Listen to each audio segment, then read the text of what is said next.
દક્ષિણ અમેરિકી દેશ કોલંબિયામાં સોમવારે રાત્રે આવેલા 7.4 તીવ્રતાના ભૂકંપથી અત્યાર સુધીમાં 132 લોકોના મોત થયા છે. આ ઉપરાંત 570 લોકો ઘાયલ થયા હોવાના સમાચાર છે. અધિકારીઓના જણાવ્યા અનુસાર દેશભરમાં 86 ઇમારતો ધરાશાયી થઈ, જ્યારે 1500થી વધુ ઘરોને નુકસાન થયું છે. 18 આરોગ્ય કેન્દ્રો અને 52 શાળાઓને પણ નુકસાન થયું છે. આ ઉપરાંત 7 એરપોર્ટ પર કામ રોકી દેવાયું છે. 5 શહેરોમાં રેડ એલર્ટ જાહેર કરાયું છે. રાષ્ટ્રપતિએ ઇમરજન્સી કમિટીની બેઠક બોલાવીને રાહત અને બચાવ અભિયાનની દેખરેખ શરૂ કરી છે. પેરેરા શહેરમાં 1,60,000 લોકોના મોત થયા છે. લગભગ 5 લાખની વસ્તી ધરાવતું આ શહેર ભૂકંપના કેન્દ્રથી 64 કિલોમીટરથી પણ ઓછા અંતરે છે. રાજધાની બોગોટા સહિત ઘણા શહેરોમાં પણ તીવ્ર આંચકા અનુભવાયા હતા.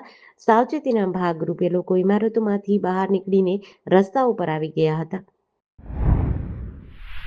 સુરત નવી સિવિલ હોસ્પિટલની હોસ્ટેલમાં 30 વર્ષીય રેસિડેન્ટ ડોક્ટર હર્ષ પંડ્યાના આપઘાત કેસમાં એન્ટી રેગિંગ કમિટીના પ્રાથમિક અહેવાલ અને તપાસના આધારે 4 સિનિયર રેસિડેન્ટ ડોક્ટરોને 6 માસ માટે સસ્પેન્ડ કરાયા છે, જ્યારે 4 ફેકલ્ટીને કારણદર્શક નોટિસ ફટકારી છે. આ સમગ્ર રેગિંગ ગેંગની મુખ્ય સૂત્રધાર સિનિયર મહિલા ડોક્ટર દીક્ષિતા કેવરિયા હોવાનું સામે આવ્યું છે, જે અન્ય સિનિયરો સાથે મળીને ફર્સ્ટ યરના 10 રેસિડેન્ટ ડોક્ટરો પર સતત માનસિક ત્રાસ ગુજારતી હતી. ડોક્ટર દીક્ષિતા સૌથી વધુ ટોક્સિક માનસિકતા ધરાવતી હોવાનો આક્ષેપ કરાયો છે. આપઘાતની ઘટનાના 2 દિવસ પહેલા જ જુનિયર ડોક્ટરોએ વિભાગના વડા ડોક્ટર સુમૈયા મુલ્લાને આ માનસિક ત્રાસ અંગે રજૂઆત કરી હતી. તેમ છતાં કોઈ પગલાં લેવામાં નહોતા આવ્યા. સોમવારે તમામ જુનિયરો ભેગા થઈ ડીનને ફરિયાદ કરવા જવાના હતા, પરંતુ તે પહેલા જ રવિવારે ડોક્ટર હર્ષે આત્યંતિક પગલું ભરી લીધું. બીજી તરફ ઘટનાના 24 કલાક બાદ પણ પોલીસને સીસીટીવી ફૂટેજ આપવામાં તંત્ર દ્વારા આંખ આડા કાન કરવામાં આવી રહ્યા છે. સુરેન્દ્રનગર જિલ્લામાં પીજીવીસીએલ દ્વારા વીજ ચેકિંગ અભિયાન હાથ ધરાયું હતું. આ દરમિયાન કુલ 538 વીજ જોડાણોની ચકાસણી કરવામાં આવી હતી, જેમાં 81 વીજ ચોરીના કેસ પકડી પાડ્યા હતા. આ કાર્યવાહીમાં કુલ 30,15,000નો દંડ ફટકારાયો છે. પીજીવીસીએલ સુરેન્દ્રનગરના અધિક્ષક ઇજનેર એન અમીનની રાહબરી હેઠળ 39 ટીમોએ આ કામગીરી કરી હતી. આ ટીમોને 34 પોલીસ કર્મીઓ દ્વારા સુરક્ષા પૂરી પાડવામાં આવી હતી અને 4 વિડીયોગ્રાફર પણ તૈનાત કરાયા હતા. ચેકિંગ સુરેન્દ્રનગર વર્તુળના અણિયાણી, ભાડવાણા, દેવસર, ગુંદિયાળા, ટુવા, ખાખરાડી, રાજાવાડ, વરસાણી અને વઢવાણ જેવા વિસ્તારોમાં કરવામાં આવ્યું હતું. ચકાસણી કરાયેલા 538 વીજ જોડાણોમાં 498 ઘર વપરાશના, 29 વાણિજ્યિક હેતુના અને 10 ખેતીવાડીના જોડાણોનો સમાવેશ થાય છે. પકડાયેલા 81 વીજ ચોરીના કેસોમાં 77 ઘર વપરાશના, 3 વાણિજ્યિક હેતુના અને 1 ખેતીવાડીનો વીજ જોડાણનો સમાવેશ થાય છે. અમરેલી એસઓજી ટીમે લાઠી શહેરમાંથી શંકાસ્પદ એનાલોગ પનીરનો મોટો જથ્થો ઝડપી પાડ્યો છે. મુખ્ય બજાર વિસ્તારમાં આવેલી 2 ડેરી પ્રોડક્ટની દુકાનોમાંથી કુલ 19 કિલો એનાલોગ પનીર મળી આવ્યું હતું. આ મામલે 2 દુકાનદારો સામે કાયદેસરની કાર્યવાહી હાથ ધરાઈ છે. અમરેલી જિલ્લા પોલીસ વડા સંજય ખરાતની સૂચના અને માર્ગદર્શન હેઠળ ખાદ્ય પદાર્થોમાં ભેળસેળ અને શંકાસ્પદ દૂધજન્ય પદાર્થોના વેચાણ સામે કાર્યવાહી ચાલુ છે, જે અંતર્ગત એસઓજી ટીમને મળેલ બાતમીના આધારે લાઠીની Chamunda cold drinks dairy farm and cake shop નામની 2 દુકાનોમાં ફૂડ એન્ડ સેફ્ટી ઓફિસરને સાથે રાખીને તપાસ કરી હતી. આ દરમિયાન બંને દુકાનમાંથી કુલ 19 કિલો એનાલોગ પનીરનો જથ્થો મળ્યો હતો. ગુજરાત સરકાર દ્વારા એનાલોગ પનીરના ઉત્પાદન, સંગ્રહ અને વેચાણ પર પ્રતિબંધ મૂકતું નોટિફિકેશન બહાર પાડવામાં આવ્યું છે, જેનો કડક અમલ કરાવવા આ કાર્યવાહી કરાઈ હતી. વેસ્ટ એશિયામાં અમેરિકા અને ઈરાન વચ્ચે ચાલી રહેલા તણાવપૂર્ણ સંબંધો તેમજ વૈશ્વિક ભૂરાજકીય પરિસ્થિતિને ધ્યાનમાં રાખીને દેશની સુરક્ષા એજન્સીઓએ અત્યંત સતર્કતા દાખવી છે. આતંકવાદી ઘૂસણખોરી, હથિયારો તથા નશીલા પદાર્થોની હેરાફેરી અને રાષ્ટ્ર વિરોધી પ્રવૃત્તિઓને રોકવા માટે જામનગરના સંવેદનશીલ દરિયાકાંઠા વિસ્તારોમાં મરીન ટાસ્ક ફોર્સ દ્વારા વિશેષ સઘન કોસ્ટલ પેટ્રોલિંગ અભિયાન હાથ ધરાયું છે. પેટ્રોલિંગ દરમિયાન Balachadi, Sachana jetty, Sachana ship breaking yard તેમજ નિર્જન અને અવાવરૂ વિસ્તારોમાં મરીન કમાન્ડો દ્વારા ખાસ ફૂટ પેટ્રોલિંગ કરવામાં આવી રહ્યું છે.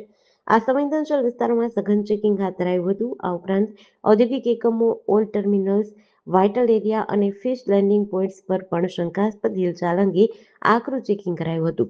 સુરક્ષા દળોએ મહત્વના સ્થાપનોની સુરક્ષા એજન્સીઓએ ફિશિંગ સેન્ટરોની મુલાકાત લઈ સ્થાનિક માછીમારો સાથે સંકલન કર્યું હતું. જામનગર મહાનગરપાલિકાના કરોડો રૂપિયાના ડોર ટુ ડોર કચરા કલેક્શનના કોન્ટ્રાક્ટમાં વ્યાપક ભ્રષ્ટાચાર સામે આવ્યો છે. શાસક પક્ષ ભાજપના જ કોર્પોરેટર અને સેનિટેશન સમિતિના વાઇસ ચેરમેન પ્રકાશભાઈ રાઠોડે 8 ઓગસ્ટે સવારે 8 વાગ્યે હાપા માર્કેટિંગ યાર્ડ પાસે મુરલીધર વેબ્રિજ નજીક સરપ્રાઇઝ ચેકિંગ હાથ ધર્યું હતું. આ દરમિયાન કચરાની ગાડીઓમાં કચરાને બદલે ભંગાર, કેરળ અને માટી ભરીને ગેરરીતિ આચરવામાં આવતી હોવાનો પર્દાફાશ થયો હતો. મહાનગરમાં વોર્ડ નંબર 1 થી 8 માટે ઓમ સ્વચ્છતા એજન્સી અને વોર્ડ નંબર 9 થી 16 માટે ગુજરાત કામદાર સહકારી લિમિટેડ વતી પરમનન્ટ સોલ્યુશન સર્વિસને કચરો ઠાલવવાનો કચરો ઉઠાવવાનો કોન્ટ્રાક્ટ આપ્યો છે. તપાસમાં સામે આવ્યું કે વજન વધારીને મોટો આંકડો દર્શાવવા ગાડીનો એક ભાગ ખાલી રાખી બીજા ભાગમાં ભંગાર અને માટી ભરવામાં આવતી હતી. આ ગેરરીતિના પુરાવા રૂપે ઘટના સ્થળેથી ફોટોગ્રાફ્સ અને વિડીયો શૂટિંગ પણ લેવાયા છે. આ કૌભાંડમાં વજન માપણીમાં પણ ભારે ગોલમાલ આચરવામાં આવે છે. અદાણી ગ્રુપના ચેરમેન ગૌતમ અદાણીને અમેરિકાથી મોટી રાહત મળી છે. સોમવારે અમેરિકાની ફેડરલ કોર્ટે તેમની સામેનો ફોજદારી કેસ રદ કર્યો છે. કોર્ટે અદાણી અને અન્ય આરોપીઓ પર લાંચ અને છેતરપિંડીના કેસોને આગળ ન વધારવાનો નિર્ણય કર્યો છે. બ્રુકલિનના અમેરિકી જિલ્લા ન્યાયાધીશ નિકોલસ ગોરોફિસે કેસ રદ કરવાની માંગ મંજૂર કરી છે. ગૌતમ અદાણી પર 2024માં આરોપ લગાવવામાં આવ્યો હતો કે તેમણે ભારતીય સરકારી અધિકારીઓને લાંચ આપવા સંમતિ દર્શાવી હતી, જેથી અદાણી ગ્રુપની એક સહાયક કંપનીને સોલર એનર્જી પ્લાન્ટ વિકસાવવાની મંજૂરી મળી શકે. જોકે અદાણી ગ્રુપે હંમેશા આ ખોટા કાર્યનો ઇનકાર કર્યો હતો. ચુકાદો આવ્યા બાદ ગૌતમ અદાણીએ એક્સ પર પોસ્ટ કરીને લખ્યું, હું ન્યાયિક પ્રક્રિયા પ્રત્યે નમ્રતા અને ઊંડા સન્માન સાથે અમેરિકી અદાલતના નિર્ણયનું સ્વાગત કરું છું. ભાવનગર એલસીબીએ ગારિયાધાર પરવડી રોડ પર આવેલ રતનવાવ ગામના પાટિયા પાસેથી ચોરાવ સોનાના દાગીના સાથે એક મહિલા સહિત 5ની ધરપકડ કરી છે. ગતરોજ ગુનાખોરી ડામવા માટે હાથ ધરાયેલા ચેકિંગ દરમિયાન મળેલી ચોક્કસ બાતમીના આધારે પોલીસે આ સફળ કામગીરી હાથ ધરી હતી. કારમાં વૃદ્ધ મહિલાઓને બેસાડી તેમના કાનમાંથી સોનાના દાગીના સેરવી લેવાની મોડસ ઓપરેન્ડી ધરાવતી આ ગેંગ પાસેથી પોલીસે મુદ્દામાલ કબજે કરી તમામ વિરુદ્ધ કાયદેસરની કાર્યવાહી હાથ ધરી છે. પોલીસે શંકાસ્પદ સ્વિફ્ટ કાર રોકીને તપાસ કરતા તેમાં સુનિલ મનસુખભાઈ ચુડાસમા, અશ્વિન બાબુભાઈ સોલંકી, મનસુખ નાનજીભાઈ ચુડાસમા, એક મહિલા અને ઈશ્વર રમેશભાઈ વણોદિયાર પાસે સોનાના દાગીના મળી આવ્યા હતા. એલસીબી દ્વારા તમામ આરોપીઓ સામે કાયદેસરની કાર્યવાહી પૂર્ણ કરી આગળની તપાસ હાથ ધરી છે. સૌરાષ્ટ્ર યુનિવર્સિટી દ્વારા પ્રોફેસર તરીકે 10 વર્ષનો અનુભવ ધરાવનારા 43 અધ્યાપકોને સિનિયર પ્રોફેસર તરીકેનું પ્રમોશન આપ્યું છે. જોકે આ બાદ તેમના પગારમાં ₹2000 થી ₹10,000નો જ વધારો થતાં તેમનામાં ઉત્સુકતા ઓછી જોવા મળી રહી છે. પ્રમોશન મેળવનારાઓમાં રાજ્યની અલગ અલગ 3 યુનિવર્સિટીમાં કુલપતિ તરીકે ફરજ બજાવતા મહાનુભાવો ઉપરાંત 13થી વધુ નિવૃત્ત પ્રોફેસરો પણ સામેલ છે. સરકારના નિયમ મુજબ ઓન-રોલ એટલે કે હાલ નોકરી કરતા અધ્યાપકોને પ્રમોશન આપવાની જોગવાઈ છે, પરંતુ અહીં નિવૃત્ત અધ્યાપકો અગાઉ ફરજ બજાવતા હતા ત્યારે અરજી કરી હતી, પરંતુ સરકાર દ્વારા તેમને તે સમયે લાભ આપવામાં ન આવ્યો તે તેમની ભૂલ હતી. ગુજરાત સરકાર દ્વારા વર્ષ 2010માં એવો આદેશ આપ્યો હતો કે જે તે યુનિવર્સિટી કુલ અધ્યાપકોના 10% પ્રોફેસરોને અલગ અલગ ક્રાઇટેરિયા મુજબ સિનિયર પ્રોફેસર તરીકેનું પ્રમોશન આપે. જોકે તે વખતે સૌરાષ્ટ્ર યુનિવર્સિટી દ્વારા તેની અમલવારી કરવામાં ન આવી. જોકે આ બાદ વર્ષ 2024ના સ્ટેચ્યુટમાં પ્રોફેસર તરીકે 10 વર્ષનો અનુભવ ધરાવતા અધ્યાપકને સિનિયર પ્રોફેસર તરીકેનું પ્રમોશન આપવાનું ઠરાવવામાં આવ્યું.